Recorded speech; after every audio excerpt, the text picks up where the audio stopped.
একটি থানার YONO, AC land এবং ওসি চাইলে একটা সুস্থ সংস্কৃতির পক্ষে, যে কোনো একটা সুস্থ সংস্কৃতি সমাজে সব মানে মুসলমান, হিন্দু, বৌদ্ধ যেই যা থাকুক না, সবার যেন মানব একটা কল্যাণ করে একটা সিদ্ধান্ত যদি নিতে চায় বা অপসংস্কৃতি বন্ধ করতে চায়, ওনারা তিনজন কিন্তু সম্ভব।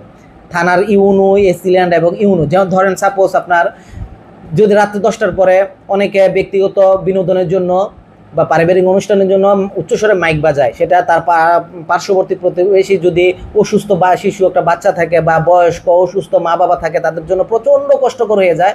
তারাই বলতে পারবে রাতরা কীভাবে কাটে, ঘুমের ওষুধ খেয়ে ঘুমাইতে পারে না, প্রচণ্ড কষ্ট হয়।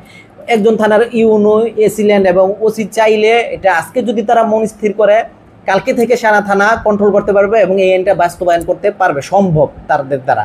ইসলামের পক্ষে তারা কাজ করা খুব সহজ, ইসলামের আইন বিধিবিধান এস্টাবলিশ করা বা বাস্তবায়ন করা। একটি থানার যত মসজিদের ইমাম আছে, মাদ্রাসার মাওলানা আছে বা হুজুর আছে, তারা সবাই মিলে একত্রিতভাবে যদি মিলিত হয়, তাও এই আইনটা পাশ করা তাদের জন্য সহজ হবে না, পারবেও না। যেহেতু 30 বছরে দেখি নাই, পারে নাই, আগামী 100 বছরে 1000 বছরে কেমতের আগ পর্যন্ত মোল্লারা মসজিদের এই ধরনের চিন্তাভাবনা নিয়ে কোনো ইসলামের একটা আইনও পাশ করতে পারবে না সমাজে।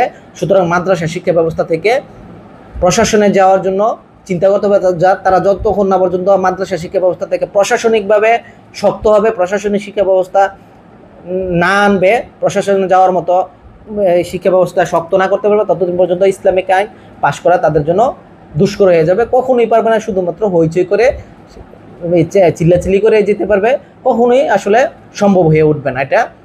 ধন্যবাদ, সবাই ভালো থাকবেন।